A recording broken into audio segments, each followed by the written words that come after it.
The following is a list of the forces arrayed against us as artists and entrepreneurs.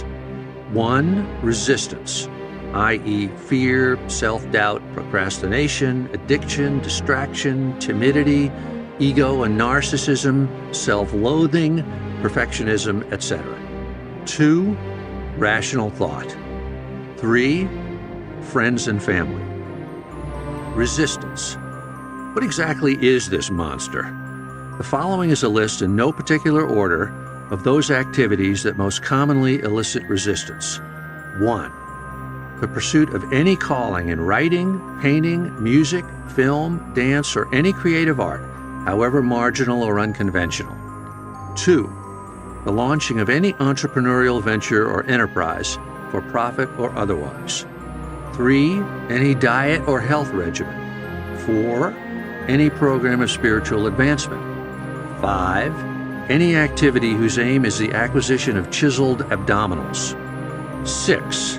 Any course or program designed to overcome an unwholesome habit or addiction. 7. Education of every kind. 8. Any act of political, moral, or ethical courage, including the decision to change for the better some unworthy pattern of thought or conduct in ourselves. 9. The undertaking of any enterprise or endeavor whose aim is to help others. 10. Any act that entails commitment of the heart, the decision to get married, to have a child, to weather a rocky patch in a relationship. 11. The taking of any principled stand in the face of adversity. In other words, any act that rejects immediate gratification in favor of long-term growth, health, or integrity. Or, expressed another way, any act that derives from our higher nature instead of our lower. Any of these acts will elicit resistance. Now, what are the characteristics of resistance? Resistance is invisible. Resistance cannot be seen, heard, touched, or smelled, but it can be felt. We experience it as an energy field radiating from a work in potential. Resistance is a repelling force. It's negative. Its aim is to shove us away, distract us, prevent us from doing our work. Resistance is insidious. Resistance will tell you anything to keep you from doing your work. It will perjure, fabricate, falsify, seduce, bully, cajole. Resistance is protean. It will assume any form if that's what it takes to deceive you. Resistance will reason with you like a lawyer or jam a 9mm in your face like a stick-up man.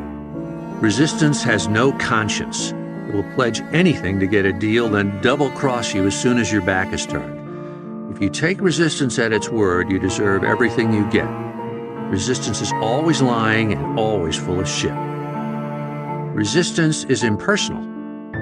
Resistance is not out to get you personally. It doesn't know who you are and doesn't care. Resistance is a force of nature. It acts objectively. Though it feels malevolent, resistance in fact operates with the indifference of rain and transits the heavens by the same laws as stars. When we marshal our forces to combat resistance, we must remember this. Resistance is infallible. Like a magnetized needle floating on a surface of oil, resistance will unfailingly point to true north, meaning that calling or action it most wants to stop us from doing. We can use this. We can use it as a compass. We can navigate by resistance, letting it guide us to that calling or purpose that we must follow before all others. Rule of thumb: the more important a call or action is to our soul's evolution, the more resistance we will feel toward pursuing it. Resistance is universal. We're wrong if we think we're the only ones struggling with resistance. Everyone who has a body experiences resistance. Resistance never sleeps. Henry Fonda was still throwing up before each stage performance, even when he was 75. In other words, fear doesn't go away. The warrior and the artist live by the same code of necessity, which dictates that the battle must be fought anew every day. Resistance plays for keeps. Resistance's goal is not to wound or disable. Resistance aims to kill. Its target is the epicenter of our being, our genius, our soul, the unique and priceless gift we were put on this earth to give and that no one else has but us. Resistance means business. When we fight it, we are in a fight to the death. Rational thought. Next to resistance, rational thought is the artist or entrepreneur's worst enemy. Bad things happen when we employ rational thought because rational thought comes from the ego. Instead, we want to work from the self, that is, from instinct and intuition, from the unconscious.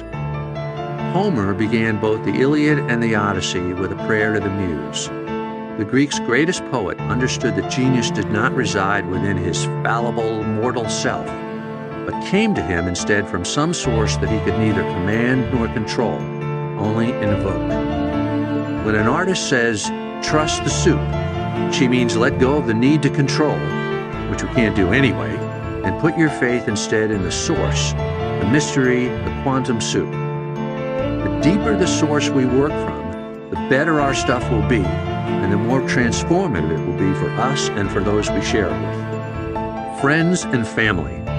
The problem with friends and family is that they know us as we are. They are invested in maintaining us as we are. The last thing we want is to remain as we are.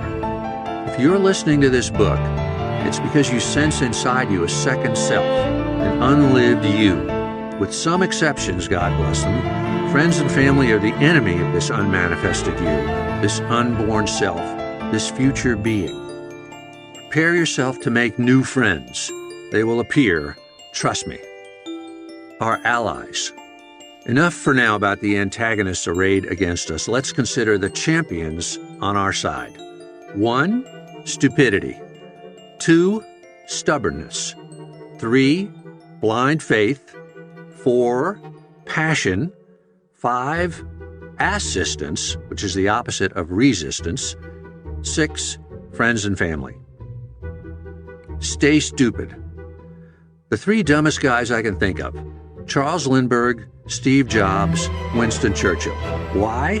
Because any smart person who understood how impossibly arduous were the tasks they had set themselves would have pulled the plug before he even began. Ignorance and arrogance are the artist and entrepreneur's indispensable allies.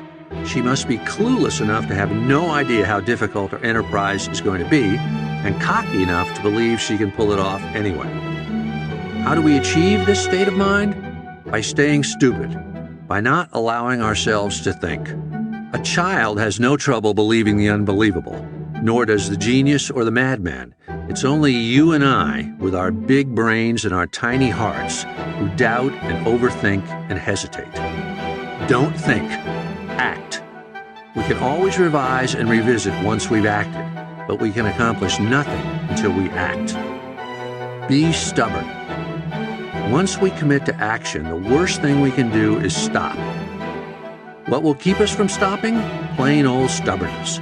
I like the idea of stubbornness because it's less lofty than, quote, tenacity or, quote, perseverance. We don't have to be heroes to be stubborn. We can just be pains in the butt. When we're stubborn, there's no quit in us.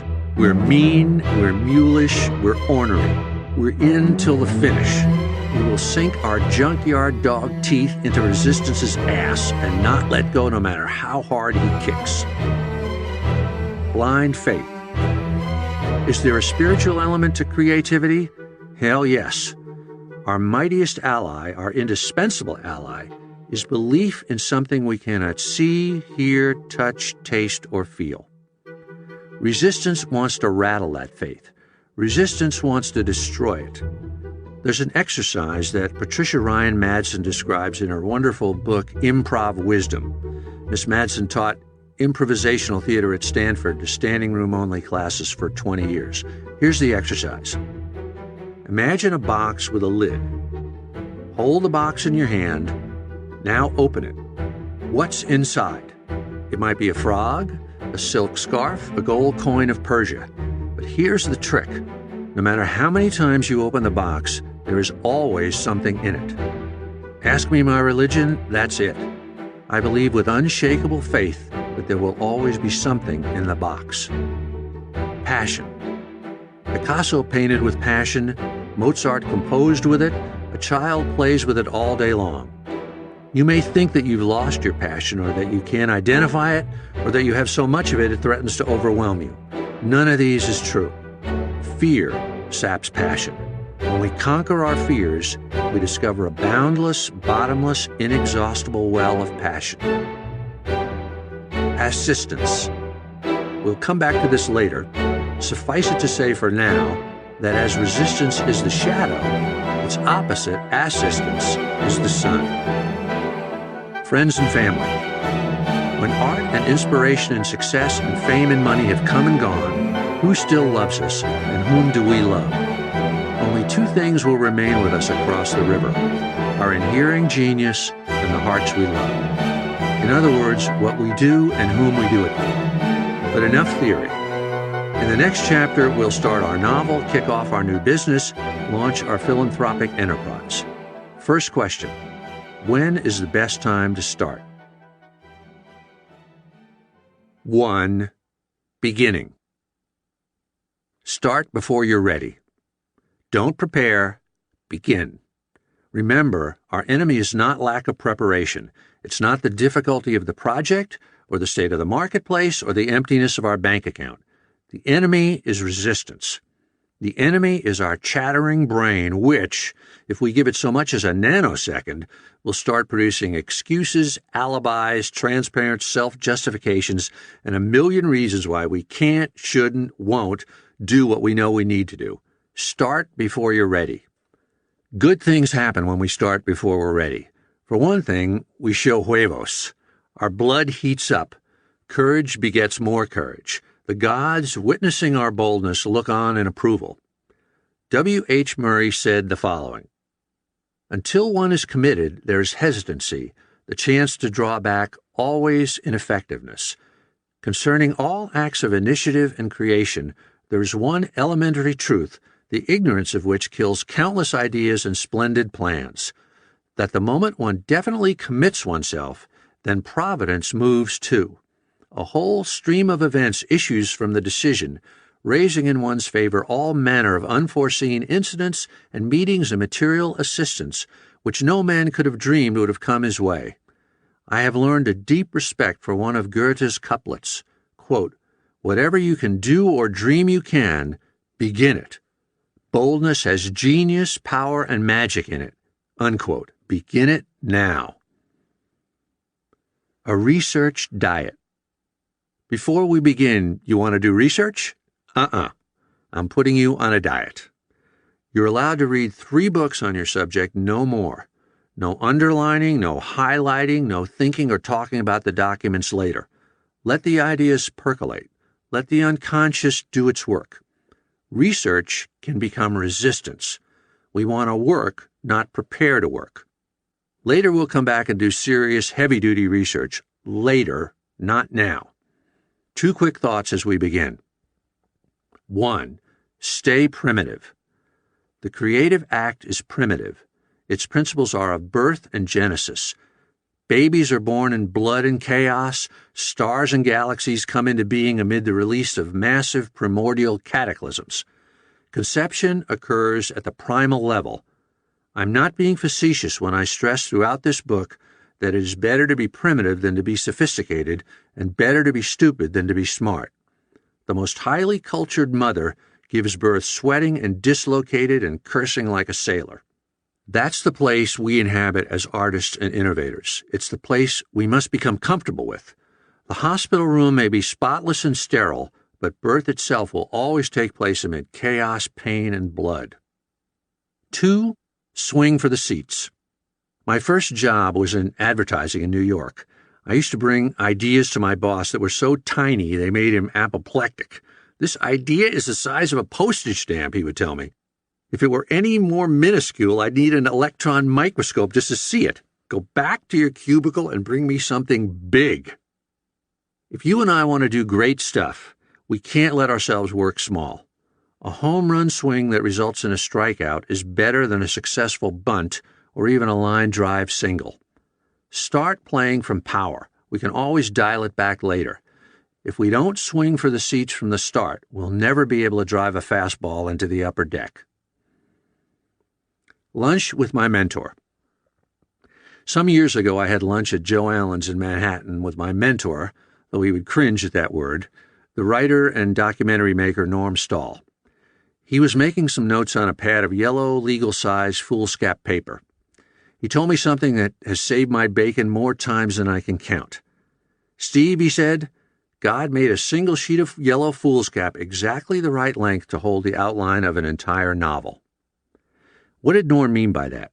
He meant don't overthink, don't overprepare, don't let research become resistance. Don't spend 6 months compiling a 1,000-page tome detailing the emotional matrix and family history of every character in your book. Outline it fast, now, on instinct. Discipline yourself to boil down your story, new business, philanthropic enterprise to a single page. Is this easy? Hell no. So the next chapter will offer a helpful hint. 3-act structure.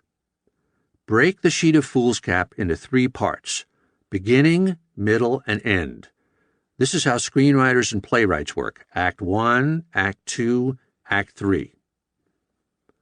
How Leonardo did it. Here's the Last Supper in 3 acts on a single sheet of foolscap. 1, supper table stretching across the width of the canvas. 2, Jesus standing in the center, apostles arrayed in various postures left and right. 3, perspective and background tailing off behind. That's all Mr. David needed to start. The rest is details. Positively 4th Street in 3 acts. 1. You got a lot of nerve to say you are my friend. 2. When you know as well as me, you'd rather see me paralyzed. 3. You'd know what a drag it is to see you. The Vietnam Memorial in 3 acts on 1 sheet of foolscap. 1. A wall with the names of the fallen in chronological order of the dates of their deaths. 2. Wall set below the level of the ground in a V, extending from a shallow end to a deep end. 3. Visitors descend to view the wall, which has no barrier to prevent them from touching the names of the memorialized or from leaving tokens of love or honor at the base of the wall. At the conception stage, the artist works by instinct. What feels right? What does she love? Is this her pure vision?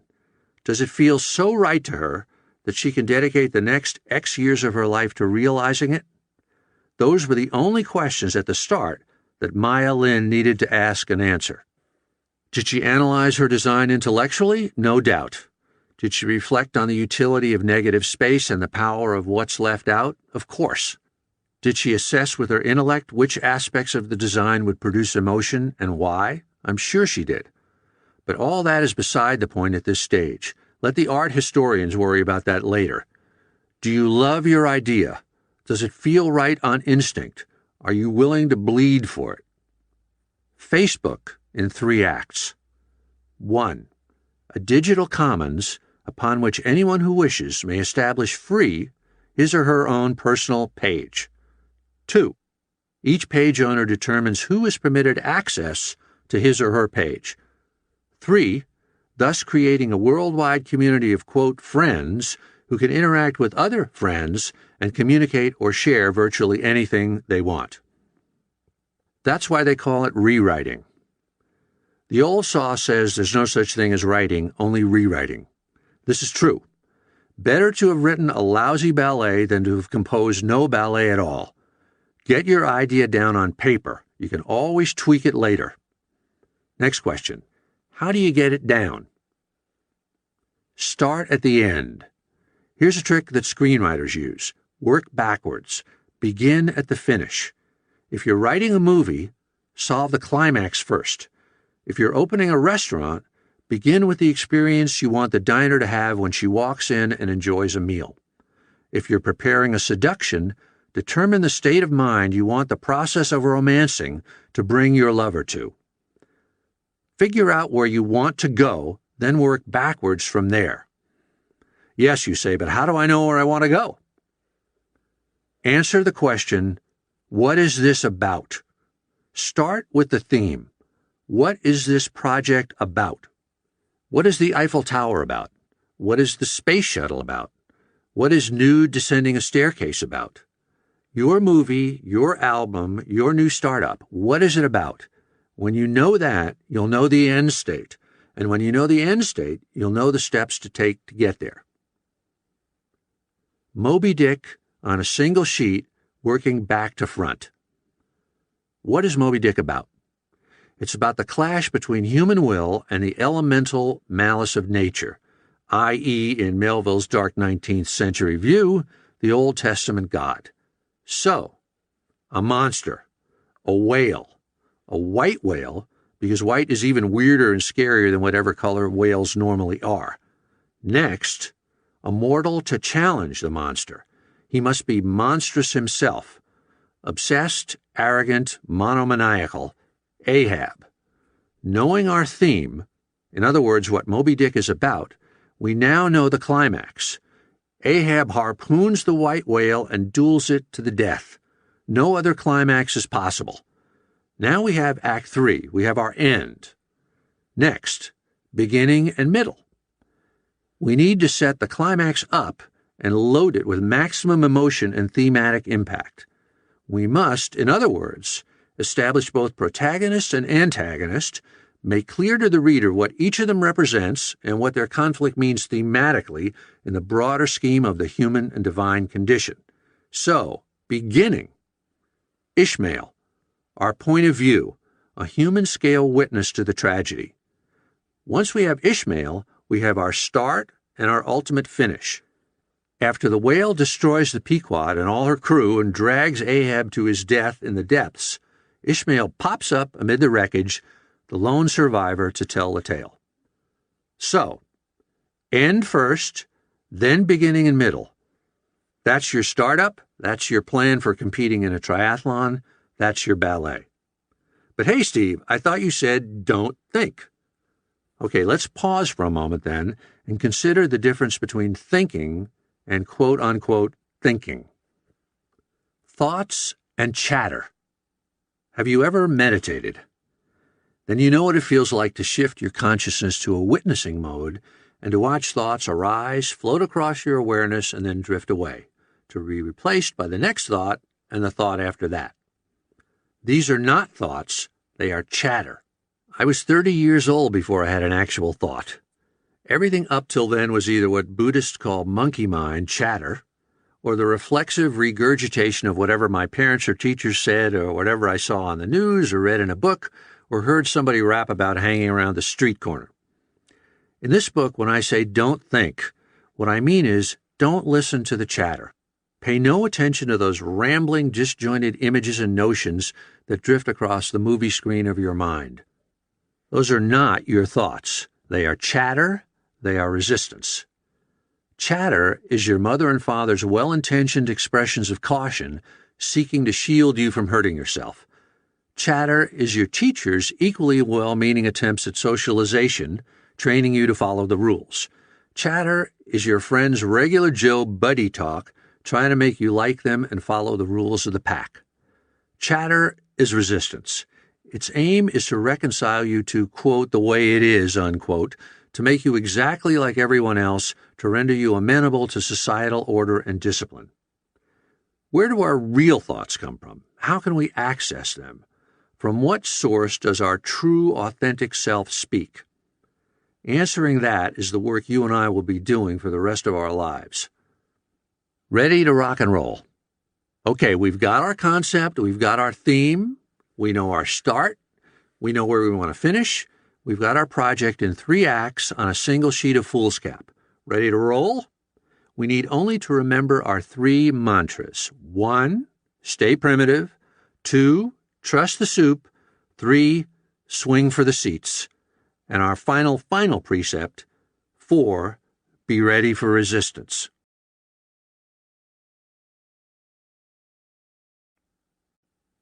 Two, middle. The universe is not indifferent.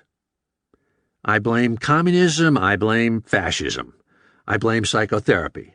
They, and a boatload of other well-intentioned ideologies that evolved during the mass culture industrialized dehumanizing epoch of the late 19th and early 20th centuries, all posited the same fantasy. They all preached that human nature was perfectible and that thereby evil could be overcome. It can't. When you and I set out to create anything, art, commerce, science, love, or to advance in the direction of a higher, nobler version of ourselves, we uncork from the universe ineluctably an equal and opposite reaction. That reaction is resistance. Resistance is an active, intelligent, protean, malign force, tireless, relentless, and inextinguishable, whose sole object is to stop us from becoming our best selves and from achieving our higher goals. The universe is not indifferent, it is actively hostile. Every principle espoused so far on this recording is predicated upon that truth. The aim of every axiom set forth thus far is to outwit, outflank, outmaneuver resistance. We can never eliminate resistance, it will never go away. But we can outsmart it, and we can enlist allies that are as powerful as it is. One thing we can never permit ourselves to do is to take resistance lightly, to underestimate it or to fail to take it into account. We must respect resistance, like Sigourney Weaver respected the alien or St. George respected the dragon. Fill in the gaps. On our single sheet of foolscap, we've got the big beats. Now what? Fill in the gaps. David Lean famously declared that a feature film should have 7 or 8 major sequences. That's a pretty good guideline for our play, our album, our State of the Union address. A video game should have 7 or 8 major movements. So should the newest high-tech gadget or the latest fighter plane. Our new house should have 7 or 8 major spaces. A football game, a prize fight, a tennis match, if they're going to be entertaining, should have 7 or 8 major swings of momentum. That's what we need now. We need to fill in the gaps with a series of great, entertaining, and enlightening scenes, sequences, or spaces. Do research now. Now you can do your research, but stay on your diet. Do research early or late. Don't stop working. Never do research in prime working time. Research can be fun. It can be seductive. That's its danger. We need it. We love it. But we must never forget that research can become resistance. Soak up what you need to fill in the gaps. Keep working. How screenwriters pitch. When movie writers pitch a project, they keep it brief because studio executives' attention spans are minimal. But they, the writers, want their presentation to have maximum impact and to deliver, in concise form, the feel and flavor of the film they see in their heads. One trick they use is to boil down their presentation to the following. 1. A killer opening scene. 2. 2 major set pieces in the middle. 3. A killer climax. And 4. A concise statement of the theme. If we're inventing Twitter, we start with, what are you doing now, the 140-character limit, and the following. We fill in the gaps. The hashtag, the tiny URL, the retweet. If we're writing The Hangover, we kick off with losing Doug, searching for Doug, finding Doug. Then we fill in the blanks. Stu marries a stripper, Mike Tyson comes after his tiger, Mr. Chow brings the muscle. Any project or enterprise can be broken down into beginning, middle, and end. Fill in the gaps, then fill in the gaps between the gaps. When we've got David Lean's 8 sequences, we're home except for one thing, the actual work. Cover the canvas. One rule for first full working drafts. Get them done ASAP. Don't worry about quality. Act, don't reflect. Momentum is everything. Get to the end as if the devil himself were breathing down your neck and poking you in the butt with his pitchfork. Believe me, he is. Get the serum to Nome, get the Conestoga wagon to the Oregon Trail, get the first version of your project done from A to Z as fast as you can. Don't stop, don't look down, don't think. Suspend all self-judgment. Unless you're building a sailboat or the Taj Mahal, I give you a free pass to screw up as much as you like. The inner critic, his ass is not permitted in the building. Set forth without fear and without self-censorship. When you hear that voice in your head, blow it off. This draft is not being graded. There will not be a pop quiz. Only one thing matters in this initial draft. Get something done, however flawed or imperfect. You are not allowed to judge yourself. The crazier, the better. My friend Paul is writing a cop novel. He's never written anything so ambitious, and he's terrified. The story is coming out dark, he says. I mean, twisted, weird dark. So dark it's scaring me. Paul wants to know if he should throttle back. He's worried that the book will come out so evil not even Darth Vader will want to touch it. Answer, no way. The darker the better if that's how it's coming to him. Suspending self-judgment doesn't just mean blowing off the you suck voice in our heads. It also means liberating ourselves from conventional expectations, from what we think our work ought to be or should look like. Stay stupid. Follow your unconventional, crazy heart.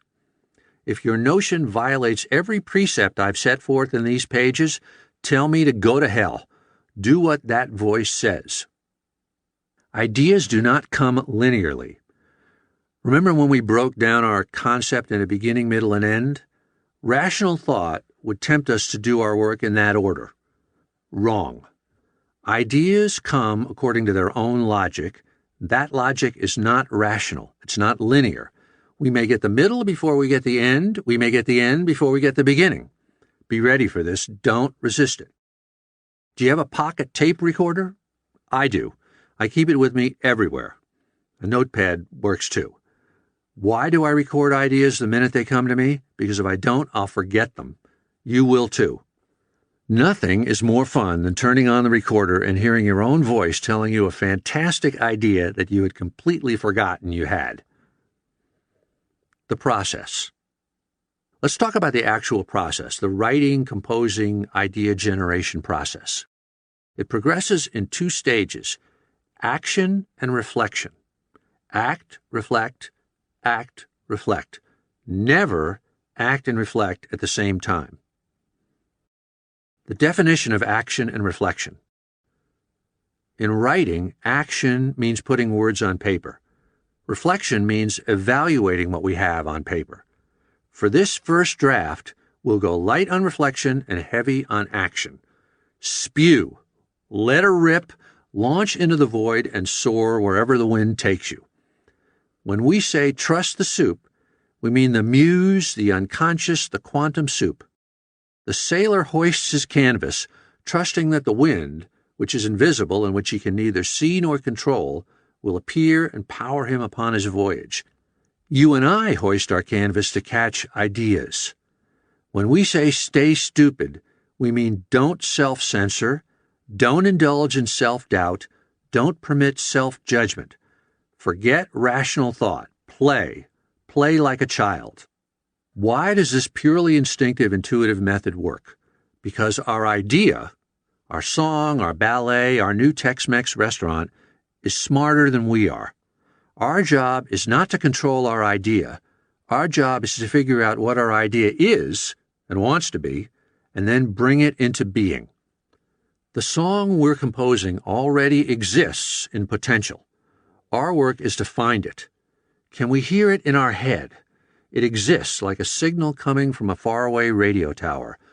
Our job is to tune to that frequency. Did you read Bob Dylan's Chronicles? The lengths he goes to find a song or an arrangement or a producing partner are beyond insanity. He does it all by instinct. Fearless, childlike, primitive instinct. The answer is always yes.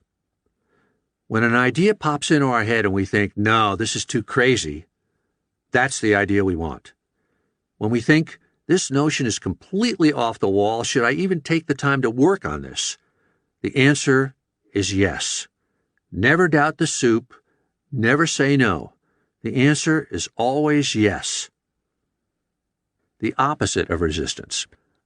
I said a few chapters ago that the universe is not indifferent. It is actively hostile.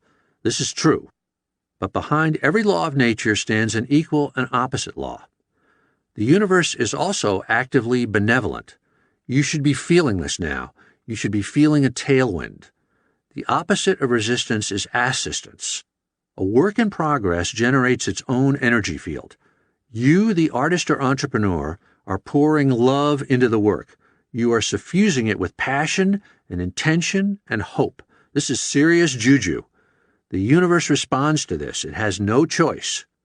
Your work in progress produces its own gravitational field, created by your will and your attention. This field attracts like-spirited entities into its orbit. What entities? Ideas. You started with a few scraps of a song, now you've got half an opera. You began with a crazy notion to restore a neglected park. Now the lot is cleared and you've got volunteers tweeting and phoning at all hours. Your will and vision initiated the process, but now the process has acquired a life and momentum of its own.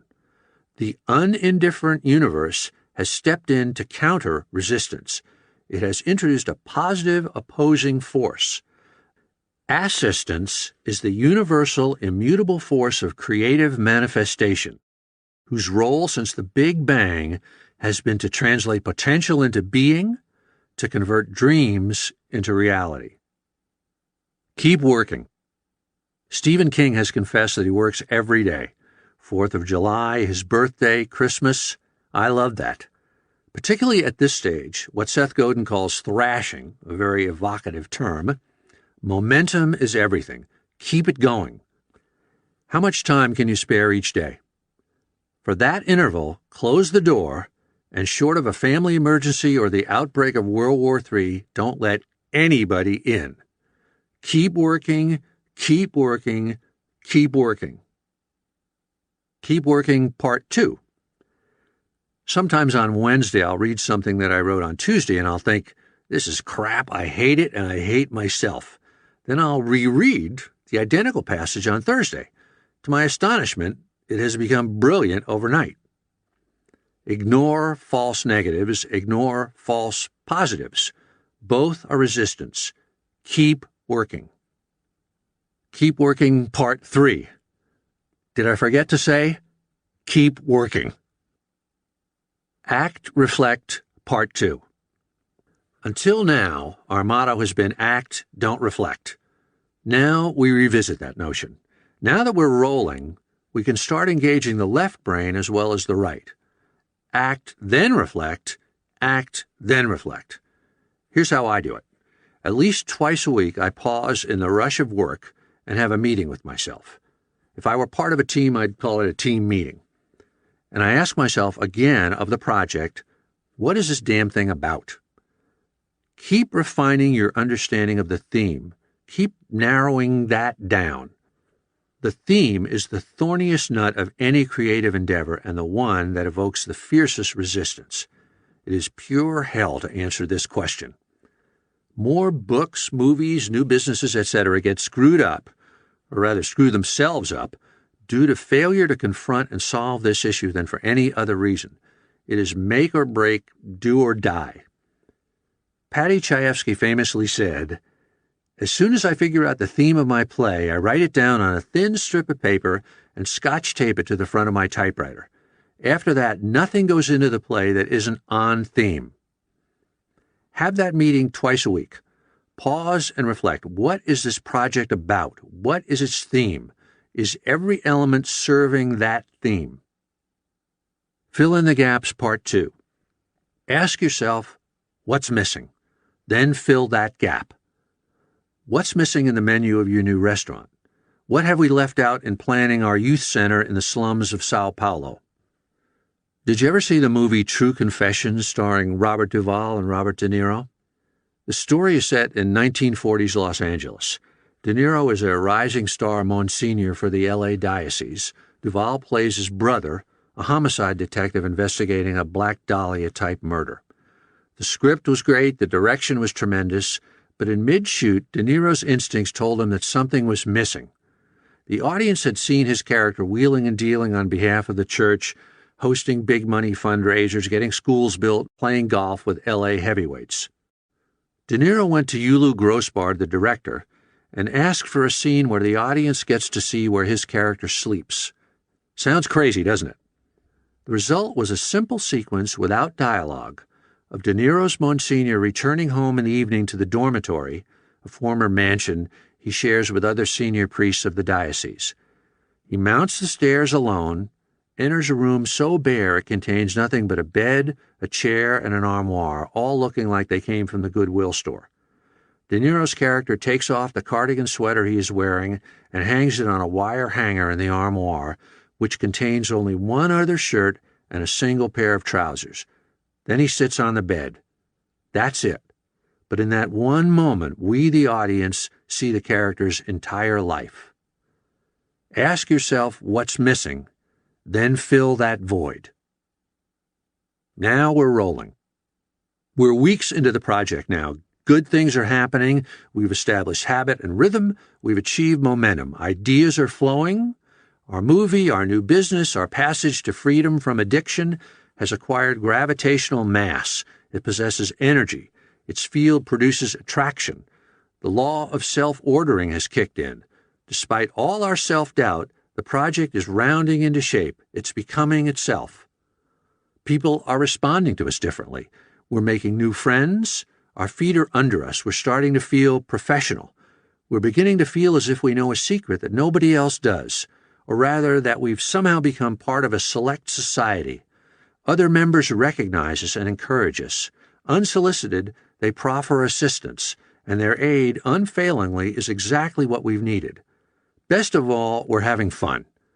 The dread that had hamstrung us for years seems miraculously to have fallen away. The fog has lifted. It's almost too good to be true. And then, the wall. And then we hit the wall. Out of nowhere, terror strikes. Our fragile confidence collapses. Nighttime, we wake in a sweat. That "you suck" voice is back howling in our head. Did we stand up to someone in authority over us? Now we crawl back and grovel to him. Did we face up to someone who is treating us with disrespect? Now we beg him without shame to take us back. We're poised at the brink of a creative breakthrough, and we can't stand it. The prospect of success looms. We freak. Why did we start this project? We must have been insane. Who encouraged us? We want to wring their necks. Where are they now? Why can't they help us? We're halfway, 2/3 through, far enough to have invested serious time and money, not to mention our hopes, our dreams, our identity even, but not far enough to have passed the crisis point, not far enough to glimpse the end. We have turned round Cape Horn, and the gales are shrieking. Ice encases the masts, sails and sheets are frozen. The storm howls dead in our faces. There's no way back and no way forward. We know we're panicking, but we can't stop. We can't get a hold of ourselves. We have entered the belly of the beast. Welcome to hell. Now you're in the shit. Now you're feeling the symptoms. Now you're ready to listen. The next 10 chapters are the most important in this book. They're the movie within the movie. They're the dance within the dance. If you take away nothing else from this recording, take this section. It delineates the 7 principles of resistance and the 2 tests. These principles govern and underlie everything you're experiencing now. These tests are being set for you. This is your trial by fire. What follows is what you need to know to get to the other side. Principle number 1. There is an enemy. The first principle of resistance is that there is an enemy. In our feel-good, social safety net, high self-esteem world, you and I have been brainwashed to believe that there is no such thing as evil, that human nature is perfectible, that everyone and everything can be made nice. We have been conditioned to imagine that the darkness that we see in the world and feel in our own hearts is only an illusion, which can be dispelled by the proper care, the proper love, the proper education, and the proper funding. It can't. There is an enemy. There is an intelligent, active, malign force working against us. Step 1 is to recognize this. This recognition alone is enormously powerful. It saved my life, and it will save yours. Principle number 2. This enemy is implacable. The hostile, malicious force that we're experiencing now is not a joke. It is not to be trifled with or taken lightly. It is for real. In the words of my dear friend Rabbi Mordecai Finley, it will kill you like cancer. This enemy is intelligent, protean, implacable, inextinguishable, and utterly ruthless and destructive. Its aim is not to obstruct or to hamper or to impede. Its aim is to kill. This is the second principle of resistance. Principle number 3. This enemy is inside you. Pat Riley, when he was coach of the Lakers, had a term for those off-court forces like fame and ego, not to mention crazed fans, the press, agents, sponsors, and ex-wives, that worked against the players' chances for on-court success. He called these forces peripheral opponents. Resistance is not a peripheral opponent. It does not arise from rivals, bosses, spouses, children, terrorists, lobbyists, or political adversaries. It comes from us. You can board a spaceship to Pluto and settle all by yourself into a perfect artist's cottage 10 zillion miles from Earth. Resistance will still be with you. The enemy is inside you. Principle number 4. The enemy is inside you, but it is not you. The fourth axiom of resistance is that the enemy is inside you, but it is not you. What does that mean? It means you are not to blame for the voices of resistance you hear in your head. They are not your fault. You have done nothing wrong. You have committed no sin. I have the same voice in my head. So did Picasso and Einstein. So did Sarah Palin and Lady Gaga and Donald Trump. The enemy is in you, but it is not you. No moral judgment attaches to the possession of it. You have resistance the same way you have a heartbeat. You are blameless. You retain free will and the capacity to act. Principle number 5. The real you must duel the resistance you. On the field of the self stand a knight and a dragon. You are the knight, resistance is the dragon. There is no way to be nice to the dragon, or to reason with it, or negotiate with it, or beam a white light around it and make it your friend. The dragon belches fire and lives only to block you from reaching the gold of wisdom and freedom which it has been charged to guard to its final breath. The only intercourse possible between the knight and the dragon is battle. The contest is life and death, mano a mano. It asks no quarter and gives none. This is the fifth principle of resistance. Principle number 6. Resistance arises second. The sixth principle of resistance, and the key to overcoming it, is that resistance arises second. What comes first is the idea, the passion, the dream of the work we are so excited to create that it scares the hell out of us. Resistance is the response of the frightened, petty, small-time ego to the brave, generous, magnificent impulse of the creative self. Resistance is the shadow cast by the innovative self's sun. What does this mean to us, the artists and entrepreneurs in the trenches? It means that before the dragon of resistance reared its ugly head and breathed fire into our faces, there existed within us a force so potent and life-affirming that it summoned this beast into being perversely to combat it. It means that, at bottom, resistance is not the towering, all-powerful monster before whom we are compelled to quake in terror. Resistance is more like the pain-in-the-ass schoolteacher who won't let us climb that tree in the playground. But the urge to climb came first. That urge is love. Love for the material, love for the work, love for our brothers and sisters to whom we will offer our work as a gift. In Greek, the word is eros, life force, dynamis, creative drive. That mischievous tree-climbing scamp is our friend. She's us. She's our higher nature, our self. In the face of resistance, we have to remember her and hang on to her and draw strength from her. The opposite of fear is love. Love of the challenge, love of the work, the pure, joyous passion to take a shot at our dream, and see if we can pull it off. Principle number 7. The opposite of resistance is assistance. In myths and legends, the knight is always aided in his quest to slay the dragon.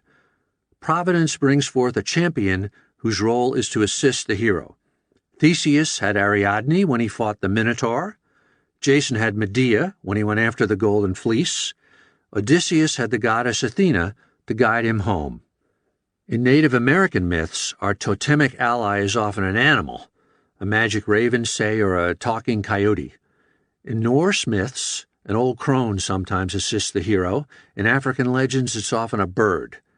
The 3 wise men were guided by a star. All of these characters or forces represent assistance. They are symbols for the unmanifested. They stand for a dream. The dream is your project, your vision, your symphony, your startup. The love is the passion and enthusiasm that fill your heart when you envision your project's completion. Sometimes, when resistance is kicking my butt, which it does all the time, I flash on Charles Lindbergh. What symphony of resistance must have been playing in his head when he was struggling to raise the funding for his attempt to fly across the Atlantic solo? You're too young, you're too inexperienced, you've got no credentials, no credibility. Everyone who's tried this has failed, and you will too. It can't be done. Your plane will crash, you're going to drown, you're a madman who is attempting the impossible, and you deserve whatever dire fate befalls you. What saw Lindy through? It can only have been the dream, love of the idea. How cool would it be in 1927 to land at Le Bourget Field outside Paris, having flown from New York solo and nonstop before anyone else had ever done it? The 7th principle of resistance is that we can align ourselves with these universal forces of assistance, this dream, this passion to make the unmanifest manifest, and ride them into battle against the dragon. Resistance's 2 tests. Resistance puts 2 questions to each and all of us. Each question has only one correct answer. Test number 1. How bad do you want it? This is resistance's first question. I'm going to describe a scale below that will help you answer it. In your mind, mark the selection that corresponds to how you feel about your new book, movie, ballet, new business, whatever. Here's the scale. Dabbling, interested, intrigued but uncertain, passionate, totally committed. If your answer is not the final one, stop listening and throw this recording away. Test number 2. Why do you want it? 1, for the babes or the dudes. 2, the money. 3, for fame. 4, because I deserve it. 5, for power. 6, to prove my old man or ex-spouse, mother, teacher, coach wrong. 7, to serve my vision of how life/mankind ought to be. 8, for fun or beauty. 9, because I have no choice. If you answered 8 or 9, you get to stay on the island. I know I said there was only one correct answer, but 8 and 9 are really one. If you answered any of the first 7, you can stay too, but you must immediately check yourself in to the attitude adjustment chamber. Did you ever see Cool Hand Luke? Remember the box? You don't get to keep anything when you enter this space. You must check at the door your ego, your sense of entitlement, your impatience, your fear, your hope, your anger. You must also leave behind all grievances related to aspects of yourself dependent on the accident of birth, e.g., how neglected/abused/mistreated/unloved/poor/ill-favored you were when you were born. And all sense of personal exceptionalness dependent on the accident of birth, e.g., how rich, cute, tall, thin, smart, charming, lovable you were when you were born. And all of the previous 2 based on any subsequent, i.e., post-birth, acquisition of any of these qualities, however honorably or meritoriously earned. The only items you get to keep our love for the work, will to finish, and passion to serve the ethical, creative muse. This ends our special section, Belly of the Beast. We return now to programming already in progress. That's you and me, 2/3 through our project, and stuck in a hell of resistance. 2. Middle. The big crash. We were going so great. Our project was in high gear. We were almost finished. Maybe we actually were finished. Then, inevitably, everything crashes. If our project is a movie, the star checks into rehab. If it's a business venture, the bank pulls our financing. If it's a rodeo, our featured bull runs away with a heifer. The big crash is so predictable across all fields of enterprise that we can practically set our watches by it. Bank on it, it's going to happen.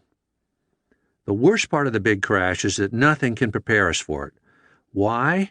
Because the crash arises organically, spawned by some act of commission or omission that we ourselves took or countenanced back at the project's inception. The big crash just happened to me. My newest book, a novel called The Profession, was done after 2 years of work. I was proud of it. I was psyched. I was sure I had broken through to a level I had never achieved before. Then I showed it to people I trusted. They hated it.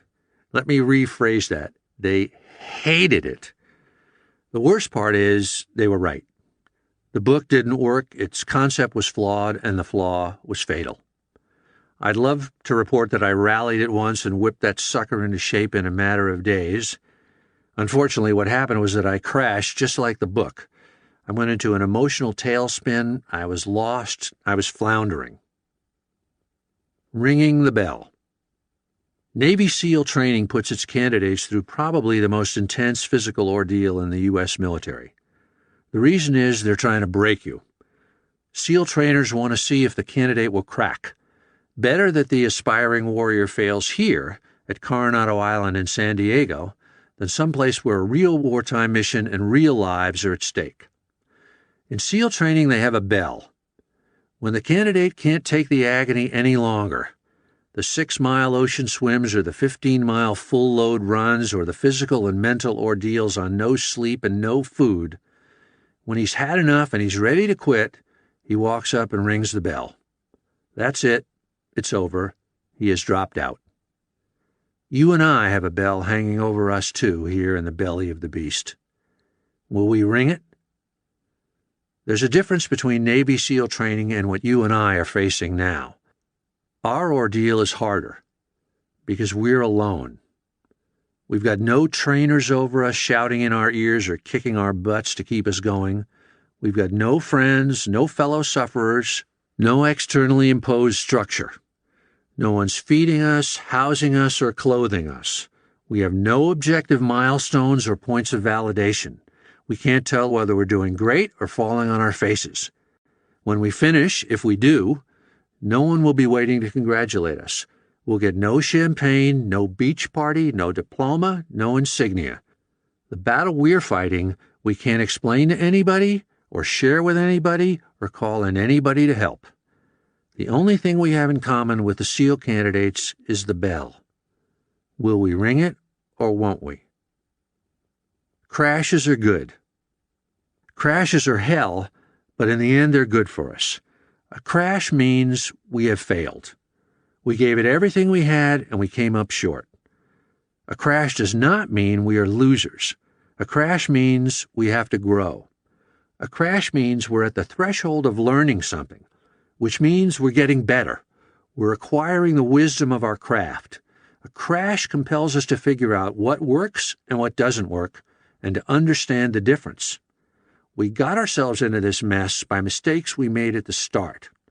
How? Were we lazy? Inattentive? Did we mean well but forget to factor in human nature? Did we assess reality incorrectly? Whatever the cause, the big crash compels us to go back now and solve the problem that we either created directly or set into motion unwittingly at the outset. Sartre said, "Hell is other people, but in this case, hell is us." Panic is good. Creative panic is good. Here's why. Our greatest fear is fear of success. When we are succeeding, that is, when we have begun to overcome our self-doubt and self-sabotage, when we are advancing in our craft and evolving to a higher level, that's when panic strikes. It did for me when my book crashed, and it was the best thing that happened to me all year. When we experience panic, it means we're about to cross a threshold. We're poised on the doorstep of a higher plane. Have you ever watched a small child take a few bold steps away from its mother? The little boy or girl shows great courage. She ventures forth, feels exhilaration, and then she realizes what she has done. She freaks. She bolts back to mommy. That's you and me when we're growing. Next time, the child won't run back to mommy so fast. Next time, she'll venture farther. Her panic was momentary, a natural part of the process of growth. That's us as we rally and re-tackle a big crash. This time we'll lick it. We'll fix this jalopy and get it back on the road. Panic is good. It's a sign that we're growing. Back to square one. In the belly of the beast, we go back to our allies. Stupidity, stubbornness, and blind faith. We are too dumb to quit and too mulish to back off. In the belly of the beast, we remind ourselves of two axioms. One, the problem is not us, the problem is the problem.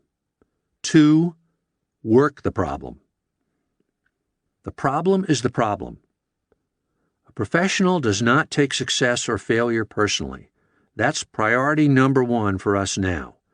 That our project has crashed is not a reflection of our worth as human beings. It's just a mistake. It's a problem, and a problem can be solved. Now we go back to our sheet of yellow foolscap. Where did we go wrong? Where did this train go off the tracks? Somewhere in the three sections on our sheet of foolscap, beginning, middle, and end, and in the final section, the summation of the theme, somewhere in there lies the answer. Why is it so hard to find? It's hard because it's hard. I'm not trying to be cryptic or facetious. We went wrong at the start because the problem was so hard and the act of solving it was so painful that we ducked and dodged and bypassed. We hoped it would go away. We hoped it would solve itself. A little voice warned us then, but we were too smart to listen. The bad news is the problem is hell. The good news is it's just a problem. It's not us. We are not worthless or evil or crazy. We're just us facing a problem. Work the problem. Here's what crashed in my book and how I solved it. The book, as I said, is called The Profession. It's a military political thriller set a few years in the future when mercenary armies have replaced conventional ones. Scene after scene almost worked, but they all ran onto the same rocks. The events were so proximate time-wise that they could be doubted and second-guessed. A reader could say, "That's bullshit. I was there and it didn't happen like that." And the events were too emotionally charged. 9/11 played a role, and so did fictional withdrawals from Iraq and Afghanistan, and involved such painful real-world issues. Did our troops die in vain? That they overwhelmed a basically simple story and pulled it off its politically speculative future theme. Remember what we said before about friends and family? The answer came from there, from two people very close to me, and they know who they are, who thrashed in and banged around inside the problem. They couldn't see the full solution, but the ideas that they stirred up helped me to see it. The answer was to move the book out farther into the future. That was the stroke that split the diamond. In other words, nothing mystical, nothing new agey, nothing involving the law of attraction. The solution was mechanical. It was like saying, get the drive wheel back on the pavement, then the car will come out of the ditch. Or put the ship date off 1 month to give us time to repair the glitches first. It worked. It took an extra year, but it solved the problem. And yes, the book did crash a second time after that, requiring a second trip back to square one. What else is new? Moby Dick when it crashes. Just for fun, let's imagine that Moby Dick crashed 9/10 of the way through, and Herman Melville texted us in a panic, pleading for help. What would the rescue operation look like? We hurry over to H.M.'s house and we read the manuscript. Mel already has feedback from other friends and colleagues. All agree the book isn't working. So we ask our big question, what's missing? The consensus focuses on the captain. One comment, he's kind of like Captain Queeg, an unbalanced neurotic. Another, he reminded me of Captain Bligh, an autocratic prick. Let's go back to the foolscap. What does it say about the skipper? Quote, next, a mortal to challenge the monster. He must be monstrous himself, obsessed, arrogant, monomaniacal Ahab. Let's dig deeper. What does the foolscap say about the theme? Quote, the clash between human will and the elemental malice of nature. Melville is freaking a little. He's too close to the material. He has identified his hopes with it too much. Plus, he's broke and the rent is due. We've given him a couple of stiff tots of rum. He's lying down in the bedroom. But still, the problem. What exactly is it? Two things. First, Ahab as he stands now is weak. He's not a worthy opponent for the white whale. We have to beef him up. Second, the theme is incomplete. Again, we ask, what's missing? Ahab needs to be more monstrous, more monomaniacal. How can we accomplish that? 1, give him a peg leg. Remember, this wasn't a cliche in the 1850s. 2, not just any peg leg, but one made of whale ivory. 3, add that Ahab lost the leg fighting a whale. 4, not just any whale, but Moby Dick himself. 5, let Ahab tramp the quarterdeck night long, obsessed with vengeance, and let the echo of that whale ivory leg resound through the crew's quarters below like a knell of madness. 6, add a crazed white streak running through Ahab's hair and beard, as if metaphysical hatred lightning had carved a scar upon his soul. 7, add beats to heighten Ahab's obsession. Here's one.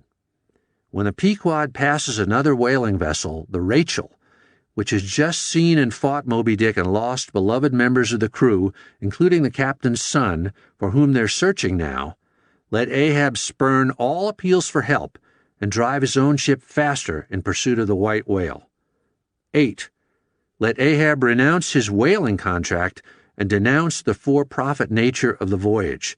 The hell with killing other whales for their oil. Ahab will hunt Moby Dick for vengeance alone. These changes are helping. Ahab is much better than he was before with 2 good legs and regular hair. But we need more. The story can't just be about, quote, the clash between man's will and the malice of nature. That's not enough. It must add the element of man as part of nature himself, so that man is dueling the evil inside himself and being consumed by it. Again, what's missing? The involvement of the crew. If Ahab is the only crazy person aboard and the crew meekly follows him, that's no good. The men must become as obsessed as their captain. So, a new scene. Ahab assembles the crew and forges new harpoons made not for other whales, but only to kill Moby Dick. Advance, ye mates! Cross your lances full before me. Well done. Let me touch the axis. Ahab pours the full voltage of his own electric hate by the medium of his hand into the lances of his 3 harpooneers. Drink, ye harpooneers, drink and swear. Death to Moby Dick. God hunt us all if we do not hunt Moby Dick to his death. That's why they call it rewriting Part 2. Does the prior Ahab scenario sound far-fetched? Melville was a genius, you say. He would never fail to realize a character to the fullest on his first try. Maybe. Probably. But if this didn't happen to H.M., then I promise you it happened to him other times. And it happened to a million other guys and gals over and over and over. No matter how great a writer, artist, or entrepreneur, he is mortal, he is fallible, he is not proof against resistance. He will drop the ball, he will crash. That's why they call it rewriting. The point for us, the point for you and me, is that we have passed through hell. We have worked the problem, we have solved it. We have escaped from the belly of the beast.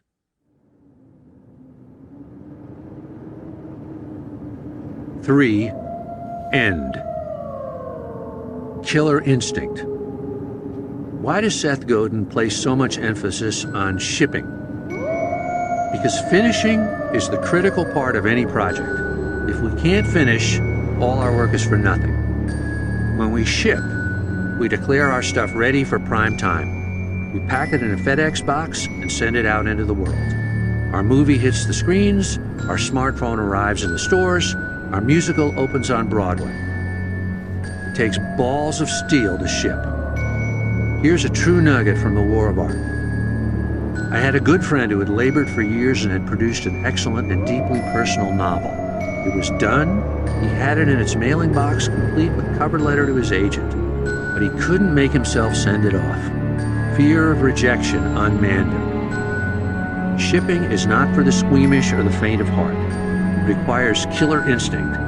We've got the monster down, now we have to drive a stake through its heart. Hamlet and Michael Crichton.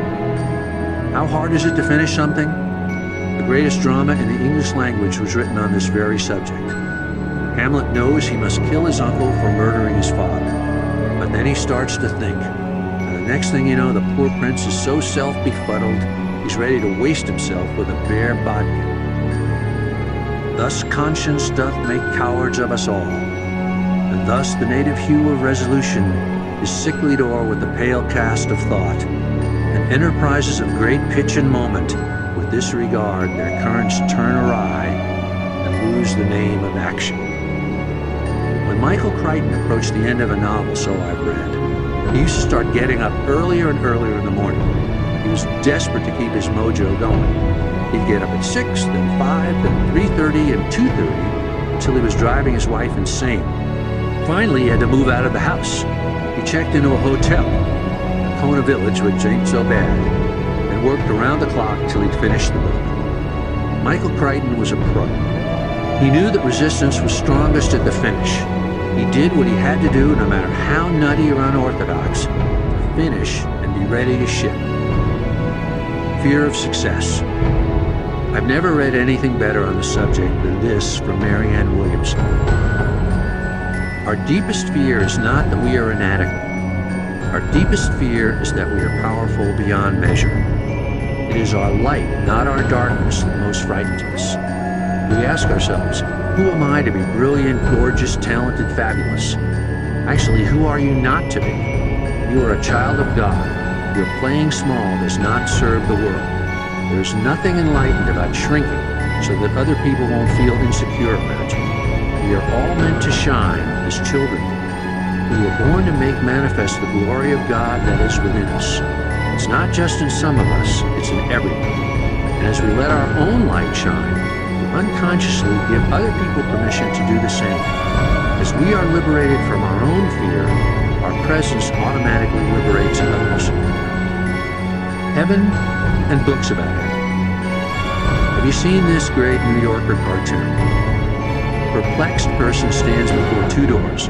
One door says heaven, the other says books about heaven. What makes us laugh, I suspect, is that all of us feel the pull to pick books about heaven. Are we that timid? Are our huevos that poquito? When we're offered a chance at heaven, what diabolically craven force makes us want to back off, just for now, we promise ourselves, and choose instead heaven's pale reflection? Fear of success is the essence of resistance. It's silent, covert, invisible, but it permeates every aspect of our lives, poisons it in ways that we're either blind to or in denial about. In the belly of the beast, you and I have chosen heaven. We've learned and we're stronger. Now we face the final test. Exposure. In mountaineering, there's a technical term called exposure. A climber is exposed when there is nothing but thin air beneath her. She can be 100 feet from the summit of Everest and not be exposed if there's a ledge or a shelf below. Conversely, she can be in shorts and a tank top down at the beach, practice climbing on a boulder 10 feet tall, and be completely exposed if there's a fall beneath her. When we ship, we're exposed. That's why we're so afraid of it. When we ship, we'll be judged. The real world will pronounce upon our work and upon us. When we ship, we can fail. When we ship, we can be humiliated. Here's another true story. The first professional writing job I ever had, after 17 years of trying, was on a movie called King Kong Lives. I and my partner at the time, Ron Shusett, a brilliant writer and producer who also did Alien and Total Recall, hammered out the screenplay for Dino De Laurentiis. We were certain it was going to be a blockbuster. We invited everyone we knew to the premiere. We even rented out the joint next door for a post-triumph blowout. Nobody showed. There was only one guy in line beside our guests, and he was muttering something about spare change. In the theater, our friends endured the movie in mute stupefaction. When the lights came up, they fled like cockroaches into the night. Next day came the review in Variety. Quote, Ronald Shusett and S.Pressfield, we hope these are not their real names for their parents' sake. Unquote. When the first week's grosses came in, the flick barely registered. Still, I clung to hope. Maybe it's only tanking in urban areas. Maybe it's playing better in the burbs. I motored to an Edge City multiplex. A youth manned the popcorn booth. How's King Kong Lives? I asked. He flashed thumbs down. Miss it, man. It sucks. I was crushed. I was 42 years old, having given up everything normal in life to pursue the dream of being a writer. Now I finally got my name on a big-time Hollywood production starring Linda Hamilton, and what happens? I'm a loser, a phony, my life is worthless, and so am I. My friend Tony Keppelman snapped me out of it by asking if I was going to quit. Hell no. Then be happy, he said. You're where you wanted to be, aren't you? So you're taking a few blows. That's the price for being in the arena and not on the sidelines. Stop complaining and be grateful. That was when I realized I had become a pro. I had not yet had a success, but I had had a real failure. When we ship, we open ourselves to judgment in the real world. Nothing is more empowering because it plants us solidly on planet Earth and gets us out of our self-devouring, navel-centered fantasies and self-delusions. Ship it. One thing I can promise you. My personal bête noire of resistance was shipping. When I was 25, I had finished a novel 99.9% of the way, but I couldn't pull the trigger. I lost my nerve. At that time, I had no idea there was such a thing as resistance. I believed the voices in my head. I acted out. I blew up my marriage and blew up my life rather than plunge a sword into the heart of that book and ship it. It took me 7 more years before I found the courage to face that dragon again, and another 10 years after that before I had finally learned how to lay him out. Here's one thing I can tell you, and you can take this to the bank. Slay that dragon once, and he will never have power over you again. Yeah, he'll still be there. Yeah, you'll still have to duel him every morning, and yeah, he'll still fight just as hard and use just as many nasty tricks as he ever did. But you will have beaten him once, and you'll know you can beat him again. That's a game changer. That will transform your life. On the day I finally finish something, I've never had trouble finishing anything again. I always deliver, I always ship. Be careful. Just because you've shipped doesn't mean resistance is finished. Like the Terminator, it's morphing into an even crueler and more diabolical form. It'll be back. This is a topic for another book. The level of maturity, professionalism, and personal involvement demanded by the tectonic overthrows happening today in positioning, branding, marketing, not to mention pure art and soul authenticity. But that's for the future. For now, congratulations, you have done it. Kudos to you. You've wrapped, you've shipped, you've licked this son of a bitch. Kudos to you. I salute anybody who took this vessel to sea and brought her safely again into port. I stand in awe of anyone who hatches a dream and who shows the guts to hang tough all alone and see it through to reality.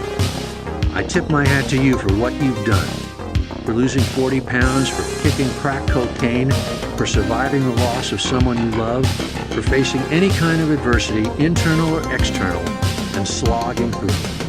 I come to attention when you walk past. I stand up for you like the spectators in the gallery stood up for Atticus Finch in To Kill a Mockingbird. If no one has congratulated you, I do that now. You have joined an elite fraternity, whether you realize it or not. By dint of your efforts and your perseverance, you have initiated yourself into an invisible Freemasonry whose members are awarded no badges or insignia, share no secret handshake, and wear no funny-looking hats. But the fellows of this society recognize one another. I recognize you. I salute you. You can be proud of yourself. You've done something that millions talk about, but only a handful actually perform. And if you can do it once, you can do it again. I don't care if you fail with this project. I don't care if you fail 1,000 times. You have done what only mothers and gods do. You have created new life. Start again before you're ready. I was living in a little town in Northern California when I finally, after 17 years of trying, finished my first novel. I drove over to my friend and mentor Paul Rink's house and told him what I had done. Good for you, he said. Now start the next one. That's what I say now to you. Take the rest of the day off, take your wife or husband out to dinner, pop some champagne, give yourself a standing ovation, then get back to work. Begin the next one tomorrow. Stay stupid, trust the soup, start before you're ready.